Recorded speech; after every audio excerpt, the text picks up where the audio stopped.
guest in the panel? Good, thank you. Great. I'm okay. I'm hoping not getting anything from him, but I probably will. So let's see. No. Yeah. No, I'm good. I'm good. Let's hope all that. Okay. So,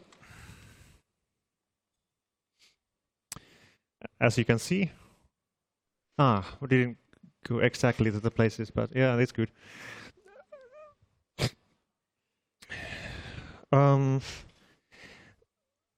An inspiration for this panel discussion was a paper from this year.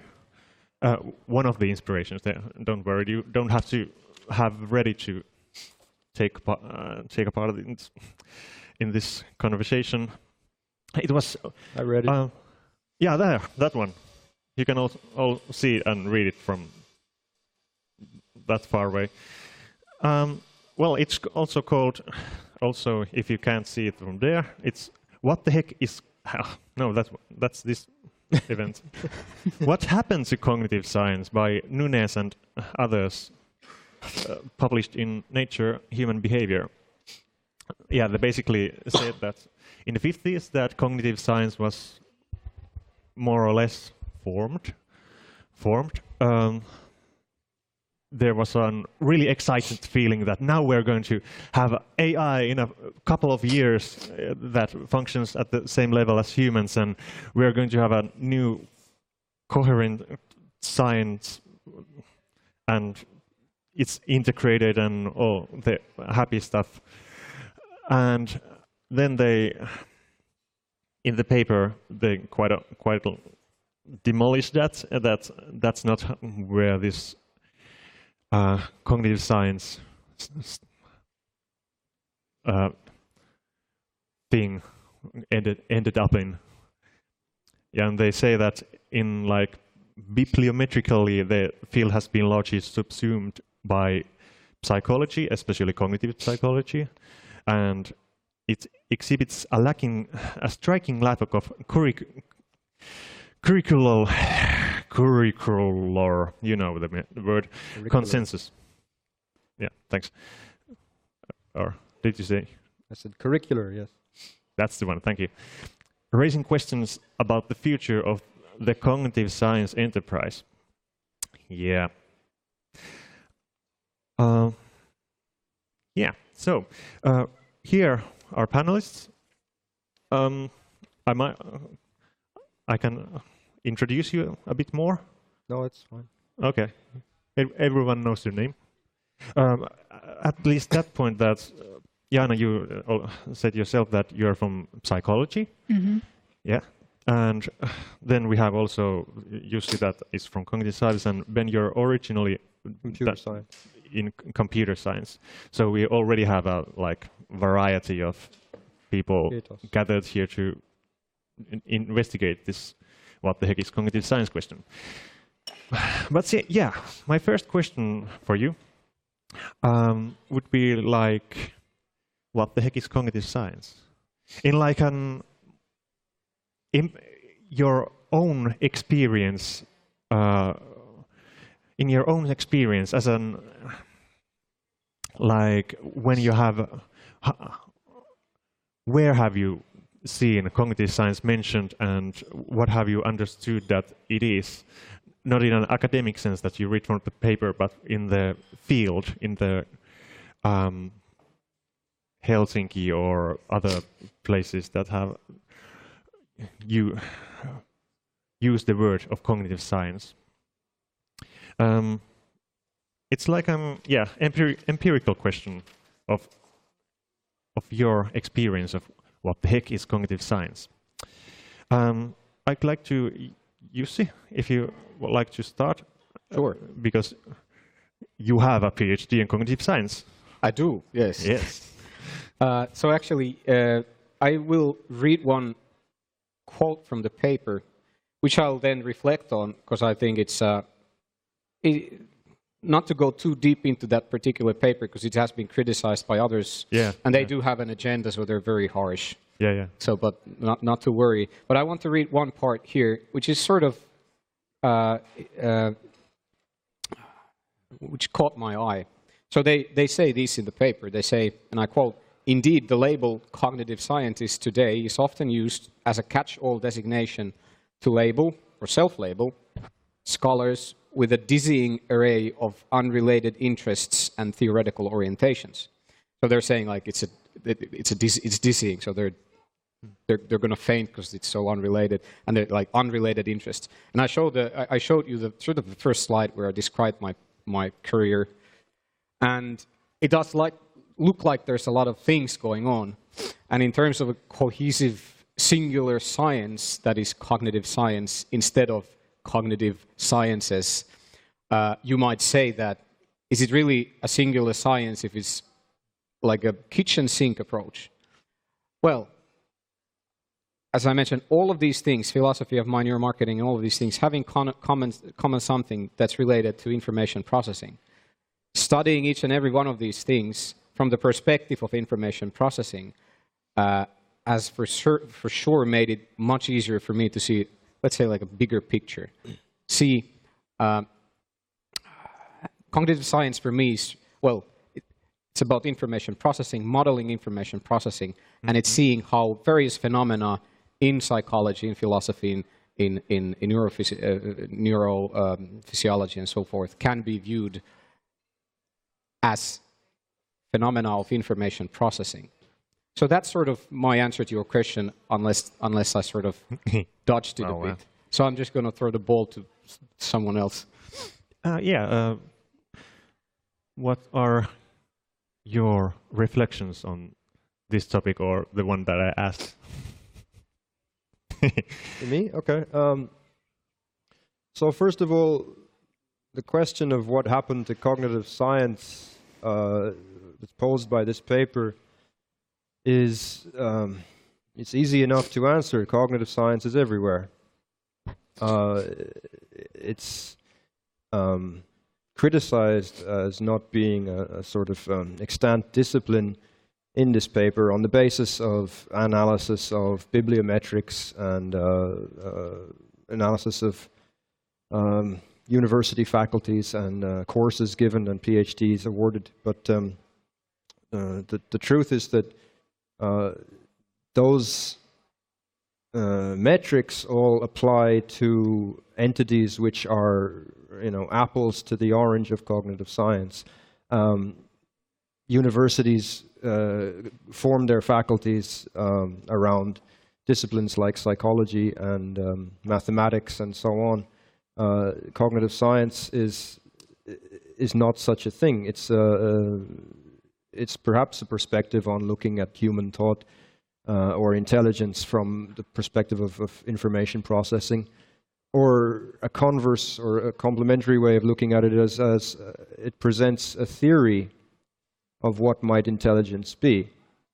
Psychology doesn't have any theories. Neuroscience is a big discipline. It doesn't have any theories of how the whole organism works, like what's the underlying principle of that. Cognitive science is presenting a theory of what intelligence might be, and because it sometimes is revised. I mean, sometimes it hits a roadblock and we find out new data, and then the theory has to be revised. But that's in the nature of theories, whereas disciplines can keep going with the same name, like psychology, even though their kind of findings are proven to be bogus time and time again. That there's no replicability to them, and yet the discipline carries on regardless. So I think what the heck is cognitive science? Aside from a kind of perspective on working, like a scientific approach, if you like, I believe it's also a way of like a theoretical basis for looking at intelligence, which may or may not be true. But I mean, that's irrelevant whether or not it's true. The point is, in fact, we can already say that it's not true. No model is ever true. They're merely useful. So what it provides us with is a foundation for doing empirical work. You have the foundation, then you can go and do the experiments and compare them with your expectations.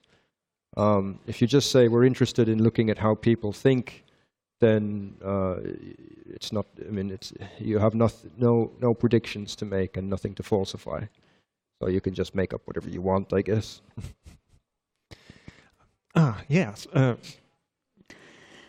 Jaana, do you have something? I guess you said you're from psychology, and you can see this as a bit of outside view, as you have at least you're not cognitive science docent at this time. Yeah, like I said, I'm a psychologist, and I think, well, I try to answer your question. So the first time I heard about cognitive science was when I started my psychology studies, and like cognitive science students were taking some of the same courses, like, well, cognitive psychology, of course, but also like perceptual psychology and some of the lab works that we did. So that was the first time I heard about this subject. And like my connection to cognitive science later on my career was when I was working at the cognitive science department for around 4 years, I think, 2009 to 2013. So I worked in different research projects at the cognitive science. And I mean, I think my background is not that different from the cognitive scientists, but I also agree with Ben that the theoretical and the philosophical perspective in cognitive science would have also been beneficial for me. So what I've done later, I think I would have benefited more from like cognitive science than from the clinical courses that I did in psychology, because I haven't followed that path later on. But yeah, so, and when I was reading this article, a new thing for me was that anthropology is actually like part of cognitive science, because I didn't see this happening in the department here. So I don't know if this is globally like more a bigger player in the field, but for me, that was the new thing that came from this article. Yeah, we're currently in the Faculty of Arts, so I guess that could bring some more anthropological logic thinking, maybe. We'll see. You brought a good question about the similar curriculums of psychology and cognitive science. For those who don't know, we were like together in the behavioral Faculty of Behavioral Sciences that break apart when psychology, a couple of years ago, when psychology and what was the other one? Logopedia? Education. No? Yeah, the educational, yeah, well, went to the Faculty of... Yeah, logopedics. Psychology left. With the Faculty of Medicine. And now cognitive science is in the Faculty of Arts, and we are having a bit more, because we cannot have the same courses because the campuses are, and other reasons are too far away. So we'll see how this continuation brings about. The question was that, in the paper it was mentioned also that cognitive science doesn't have globally, or at least in North America, quite same curriculum in every places. As you said, that it's a bit all over the place. It can be anywhere, and in a question that the question form would be like, do you see that as a bad thing to have in different track faculties of different curriculums for cognitive science, and how do you is that even a problem, and what should it be then? As what kind of science should be taught to students of cognitive science or science or whatever? Yeah, I have no problem with that. I think that's not a problem at all. The reason that it's not a problem is because if indeed we are studying the same thing, So if you're studying like human and artificial intelligence, and if that's largely a uniform or universal phenomenon, then and we follow from a particular theory, then we should converge at some point, no matter which way we look at it, no matter which tools we're using. To me, it's would be more of a problem. For example, this phenomenon of weird psychology, that you're always studying this white, educated, industrialized, rich, whatever, developed subjects. So no, it wasn't. Well, anyway, there was this weird is an acronym for the type of subjects that you get in typical studies of humans, because they're the ones who are on the North Hemisphere or Western Hemisphere campuses. So those are the typical subject groups. To me, that'd be the bigger problem, because there's no guarantee that that's the sort of unit of study is then the same if you go and so that's why we should have anthropology as part of our field, and we should, go and study people who are markedly different. But to study them in different ways is not a problem at all, since I presume that we would, over a long enough timeline, have to converge anyway if our theory was proven to be, have any validity. And if it wasn't, then we would have to come up with a new theory. So that one could be the one that converges over a long enough timeline. I mean, there's no problem with that. The whole endeavor is based on multidisciplinarity or interdisciplinarity. So why not take different aspects of that in different places? To add to that a bit, it's a very young field of science. I mean, you can't expect it to. I don't think it's fair to expect cognitive science to have matured to the extent that you'd have very similar curricula around the world in different universities. I mean, I don't think psychology is a mature field of science. I mean, there's a lot of. This is just me from a cognitive science perspective, but. There having been so many of these seminal findings in psychology being debunked, and there being a fairly, to my eyes at least, fairly significant replication crisis involving some of the findings that were supposed to be fairly robust. I mean, many things you find in psychology textbooks aren't really that robust, as robust as findings as you would assume from stuff that's in textbooks. So psychology, whereas it's been uniformly, I mean, you have specific fields of science, developmental science, you have you have developmental psychology, you have personality psychology, and cognitive psychology, and many other types of psychology, which are uniformly sort of part of very many curricula. So in that sense, it's more cohesive. But within the science itself, within the stuff that's been studied there's a lot of confusion, and psychology hasn't in that sense matured. There is no overarching theory of psychology that explains even a clear subset of phenomena related to human behavior.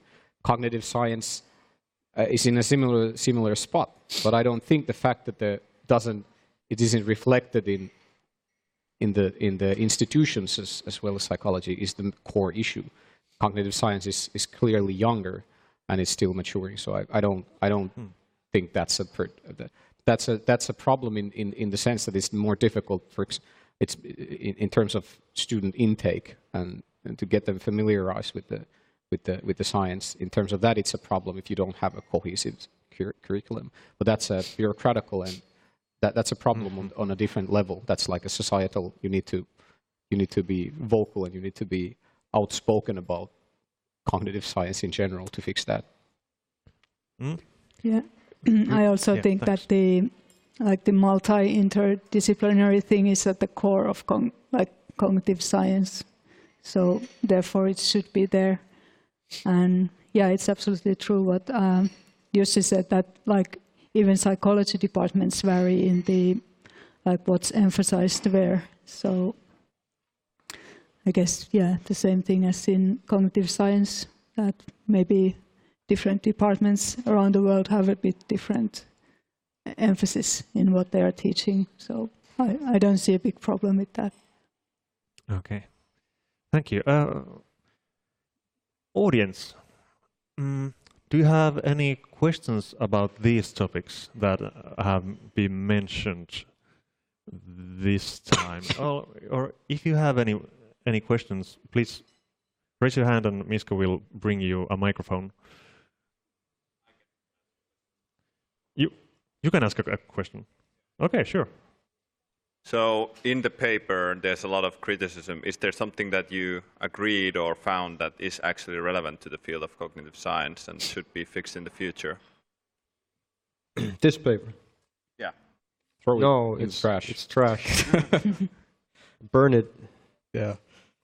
Well, I do agree with the. I mean, they're basing their argument very heavily on bibliometric data, sort of the stuff that is published in, for example, Cognitive Science, the journal, the flagship journal in cognitive science. So they're saying that who publishes in this journal? They're psychologists.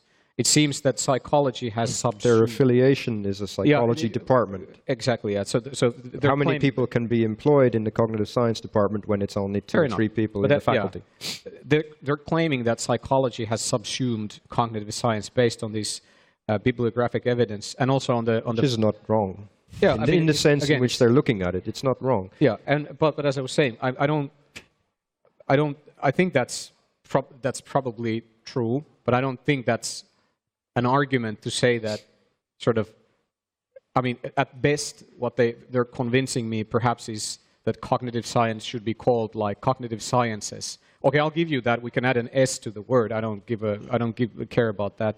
It's really, and they're also right that, you know, if you look at the universities around the world, you don't find that many programs dedicated to cognitive science, and then they're saying that this reflects the fact that cognitive science is not mature. But I think this argument misses the point, and is slightly unfair. But well, they have an agenda clearly there. So I like this paper a lot because it proposes an argument and addresses it with data, and it works on its data in a kind of reasonably respectable way. It has a decent sort of largely qualitative analysis. I mean, in the sense of it's not doing kind of statistics on the data, but it's representing something. They chose to look at particular data points. That's their choice. We can criticize them on that, but the format in which they do it. So you have to be self-reflective if you want to catch your flaws. And from that point of view, then it's great that they've done it. At least somebody's interested in cognitive science. Most people, if there is any kind of an agenda that cognitive science is sort of like unnecessary, then those people with that agenda would prefer to sweep it under the rug rather than actually attack it on its merits or lack of merits. So they're not saying that cognitive science is unnecessary. They're saying that it's they're not saying that the essence is no, unnecessary. not them, but some have. Yeah. Yeah, but even in this paper, they're not really saying that essentially, you know, whatever you do in cognitive science, that's not needed. They're saying that you're calling it an incorrect name, and to me, that's an uninteresting. Maybe I don't really care about how you call it or how you situate it or how you try to define it. And I guess I haven't I've skimmed it basically, the paper, so I haven't I couldn't give a detailed counter argument, although I know that a couple of those have been written already, and skimmed one of those as well. So yeah. It's interesting because I didn't see an agenda there. I was just like kind of neutral to what they were proposing. Well, I think it's in the choices of what they choose to look at. They look at the Journal of Cognitive Science, but they don't include TICs, trends in cognitive sciences. Trends, yeah. Topics. Like lots of neuroscientists are publishing in TICs. If they'd looked at that, then they would have. If they looked at them together, then they would have not just that psychologists are all publishing, but also neuroscientists. It's a mix. I don't know what would be their kind of take-home message from that, but they've definitely made a choice in what they're looking at. So I don't know if what the nature of their agenda is, but then when you do an analysis, you make choices always, and then the outcome is based on your choices. So they're very angry. Are they? You're angry. No, but I mean, again, I mean, they're attacking you on an emotional level. You're a PhD of cognitive science. You're the only one up here with a PhD of cognitive science. Getting tilted at that paper. It doesn't matter to me if Sweden scores a goal in the finals. I mean, I don't care.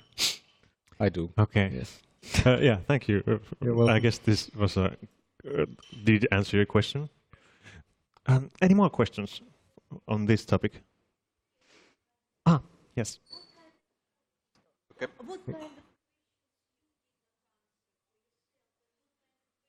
It would be great if you use the microphone, because I can't hear you. Miska.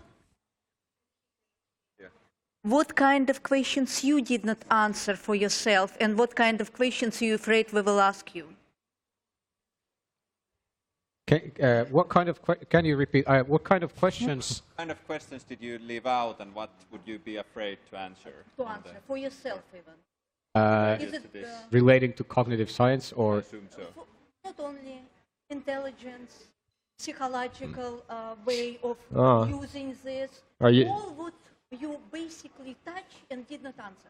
Do you mean in reference to the whole kind of career, Yes, what you choose. Yeah. What you mean you wanted to do. Yeah, it's a good question. Was to pay bills, and what you are going forward, how it is cut, your ends and everything. Yeah. Well, for me, or were you going to answer? No, go ahead. Yeah, okay. I'm thinking.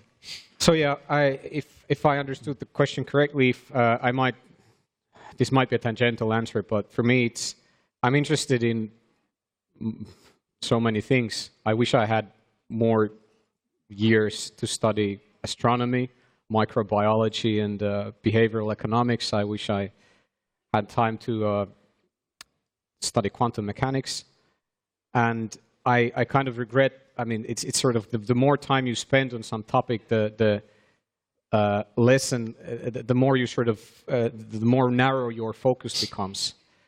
And at some point you realize that sort of 99.99% of people don't understand anything about 99.99% of the topics in the world. And you're going to be one of those people who doesn't understand anything about 99.999% of the stuff in the world, and you understand something about this one topic. Academia is about learning more and more about less and less. And so eventually you know everything about nothing. Yeah, that's the goal. That's the dream. But for me, I do think that cognitive science is sort of, there are some questions that, I mean,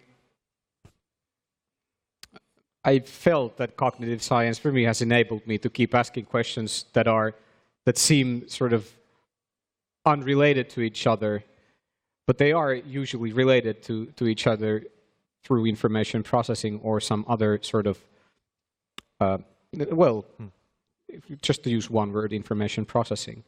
Again, I feel that I'm not fully answering your question. Maybe I might have. I'm not. Yeah, maybe I didn't entirely get it. The question. I mean, I'm sorry. I did not start from the beginning, but you first started about intelligence, not human intelligence, machine intelligence. You started to talk about behavior, human behavior, and how you use psychology, and you are also a psychologist. But what you expect to get to, what we have to found from your representation, and what you did not found from what you looked for when you started to this kind of study and your research. Because a lot of researchers going further than they start to look for, and a lot of researchers did not get their goal. Mendeleev maybe did not found all to put elements, and if he will not tight and sleep. He let others go further. How you get what you wanted, what I ask you, what was your goal, and what you think you get to some point, or you look forward, because you told right, 99.9, you have one dot, but one dot, knowledge, connect with around what you do not know, why you are progress. What you are looking for, you all very intelligent, you have PhD, I do not have even something like this.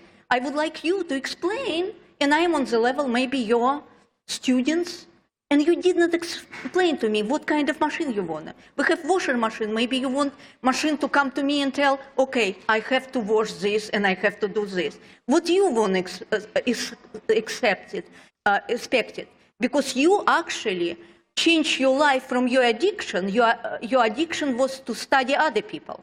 They substitute. Usually people who with addiction, they substitute change their addiction. Before you spend money, you worried, your reaction was bad, you decide not to spend money. Better make money, study. Could you please ask a question? I ask question. They did not answer. What they expect to find out, did they found, or they are going further? What's their goal?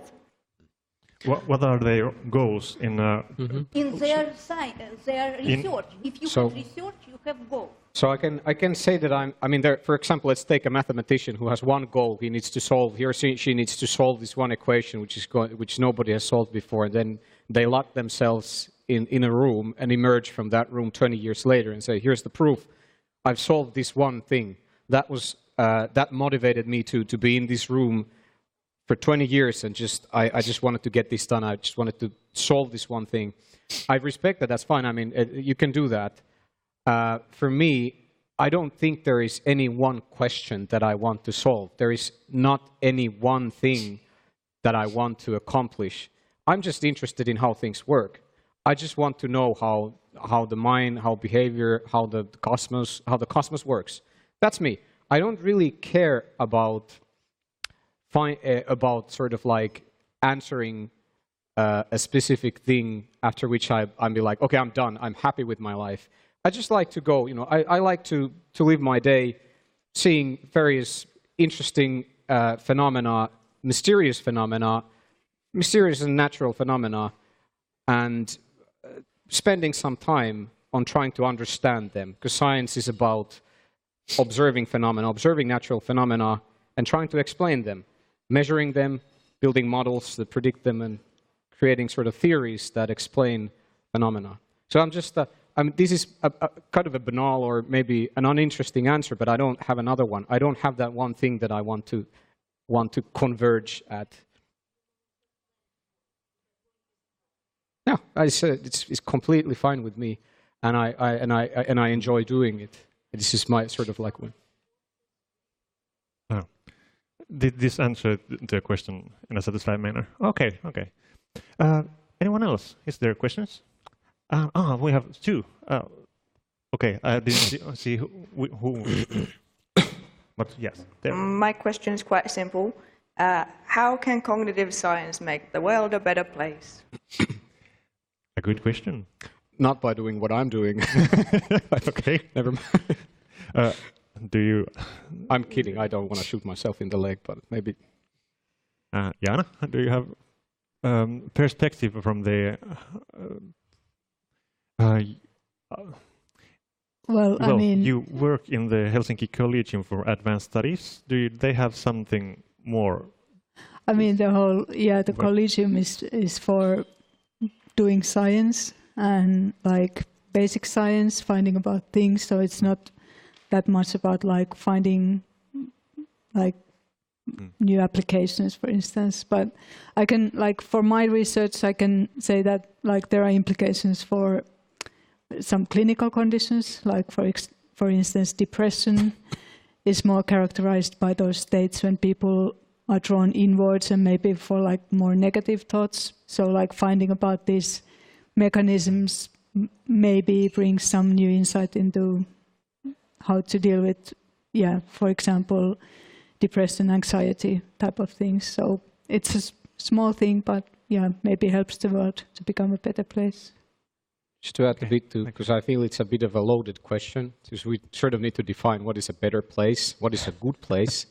So if you agree, as I do, that understanding things is good, then building on understanding, creating knowledge in a sense. I mean, making people understand the world that surrounds them is a good thing, then doing cognitive science and creating and sort of building on that understanding is making the world a better place.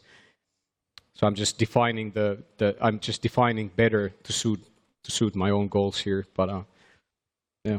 Yes, the world would probably be a better place if there were more thoughtful people in it, and cognitive science will teach you to think, for example. Yeah. Good answer. I like it. Yes. I'll keep it short then. Okay. I can go on and on though. Yeah, there was a question also. Thank you. And there is the shoe. Yeah. Yes. Thanks. Would you classify cognitive science as a hard or soft science? Or are you using, it seemed to me that you're using quite some empirical methods in your research, but still you're making big theories that connects quite many fields of research. So yeah, that would be my question. Thank you. Are these the only options?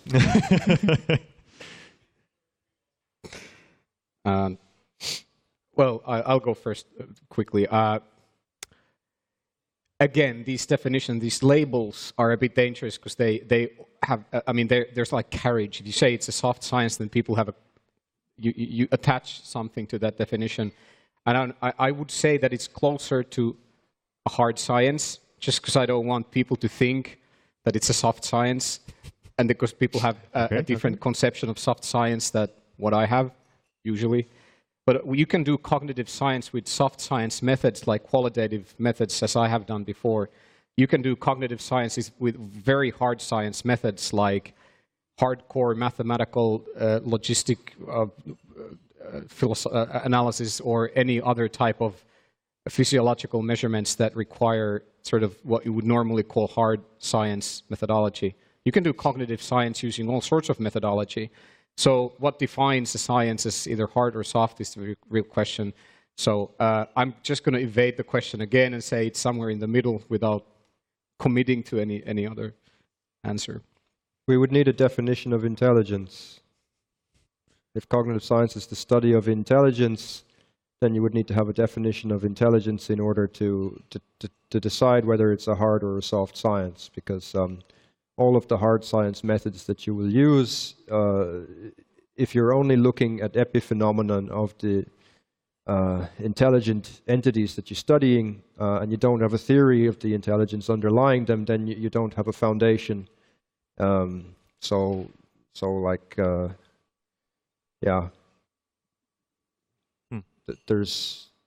There's a kind of, there has to be a sort of a bedrock of theory, I think, for something to be truly a hard science. And if we can propose such theories, but it would be a long time before we get an answer as to their truth value, if ever. Just to add to that a bit, it's something that I feel is quite important. In physics, when you do predictions, you can predict the time dilation in a satellite very, very accurately. So there's very little error in predictions within the physics science in physics. In any science that measures people and behavior, you're always going to have much more error than explained behavior. So it means that if you're trying to predict people's behavior with anything, like any measure that you've taken of them, there's always going to be at least 50% of noise in that measure. So it's a wholly different type of science. So you can't really, if you say that a hard science like physics, we can create, it's quite amazing, we can create satellites and then predict sort of by at the microsecond or nanosecond accuracy, the time dilation and stuff like that.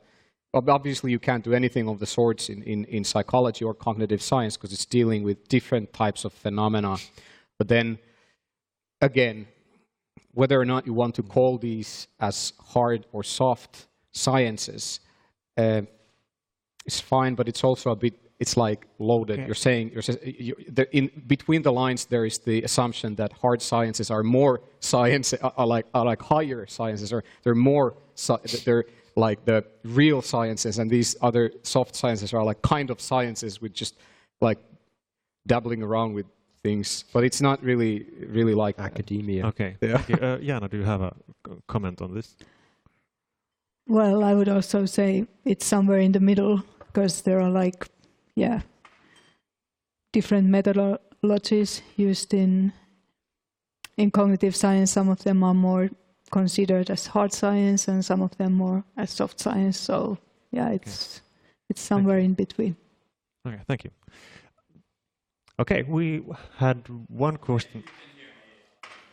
For the audience, it would be nice to have a microphone. Why are people afraid of the cube? Yeah, maybe I don't actually have a question. It's more of a comment that's answering to maybe your first question in a way, because I'm an architecture student, and the more I'm studying it, it's kind of making decisions based on beliefs, maybe like our collective understanding of the world and the research you actually do, and maybe I read from the book that how people behave, I start believing it because I don't have time to research exactly how does it work. And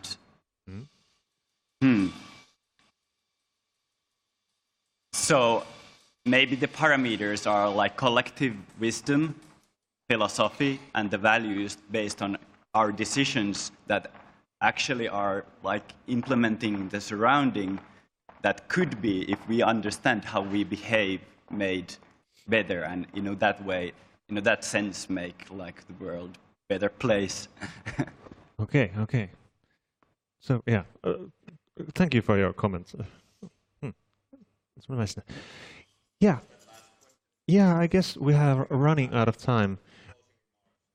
Yeah, if you have some kind of closing remarks, and I would like to, if you had something that caught your attention in your colleague's presentation that was really interesting or cool, or something that you recognized, you can shortly say something about that, if you will.